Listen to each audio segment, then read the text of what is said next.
High বন্ধুরা, কেমন আছো? আশা রাখছি ভালো আছো। আমি তো বেশ ভালোই আছি। আজ এক সপ্তাহ হয়েছিল বাবার বাড়ি এসেছিলাম। তো আজ যাচ্ছি অন্য কোনো এক গন্তব্যে। এখানে রেডি হয়ে নিয়েছি আমি, আমার বর, আমার দাদা বৌদি এবং ছোট্ট সোনা। কোথায় যাচ্ছি সেটা দেখতে হলে অবশ্যই সম্পূর্ণ ভিডিওটা দেখতে হবে খুব মনোযোগ সহকারে। আজ আমাদের উদ্দেশ্য নড়াইল। নড়াইলের উদ্দেশ্যে রওনা দিচ্ছি। সকলে আশীর্বাদ করো যেন ভালোভাবে পৌঁছাতে পারি।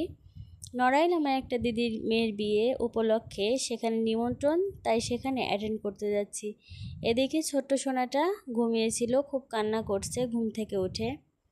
আর ও ভাবছে আমরা কোথায় যাচ্ছি, সবাই কেন এত রেডি হয়েছে। কিছুতেই তার কান্না থামানো যাচ্ছিল না। মা এসে আমার কোলে দিল, তারপরেও সে কিছুতেই দেখো থামছে না। যাই হোক, এভাবেই একটু দেরি হয়ে গেল রওনা দিতে। তারপরেও করার কিছু নেই, বিয়েতে খুব তাড়াতাড়ি অ্যাটেন্ড করতে হবে। কিছুক্ষণ আগে গেলে বরঞ্চ ভালো হতো, তারপরে সময়ই না থাকাই। এই যে রওনা দেওয়ার পর নড়াইল থেকে সোনাকে ওর বাবা মায়ের কাছ থেকে আমি নিয়ে নিয়েছিলাম। ওর জামাই গাড়ি চালাচ্ছিল আর ও মাঝে বসেছিল, ওর মা ভিডিও করছিল। দেখো ছোট্ট সোনাটা কত সুন্দর করে বসে আছে। ও শুধু ভাবছে আমরা যাচ্ছি কোথায়, কারণ ছোট মানুষ তো অত কিছু বোঝে না। আসার পরে একটু রেস্ট নিয়ে ভাবলাম নদীর পাড় থেকে ঘুরে আসি। সাইডে নদী ছিল, তো আমি এখানে হাঁটছিলাম আর আমার বর ভিডিও করে দিচ্ছিল।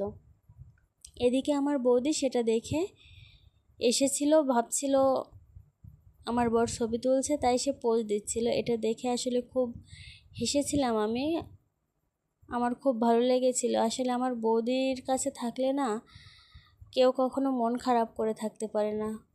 ও এমন এক এক সময় অঙ্গভঙ্গি করে, এমন একটা কথা বলে আপনি হাসতে বাধ্য হবেন। আর ছোট্ট সোনাটাও দেখছিল। এই দেখো পরিবেশটা কত সুন্দর। আর হ্যাঁ, এই নদীতে কিন্তু জোয়ার ভাটা চলে, জোয়ার আসছিল, তাই আমরা একটু সাইডে ঘুরতে এসেছি। দেখো পরিবেশটা অনেক সুন্দর, অনেক সুন্দর, খুব ভালো লেগেছে আমার পরিবেশটা। চারিদিকে সবুজ আর সবুজ। সত্যি কথা বলতে জোয়ার চলা নদী অনেক দিন দেখা হয়নি। এই দেখলাম প্রায় সব নদী এখন মরে গেছে, মরা নদীতে পরিণত হয়েছে।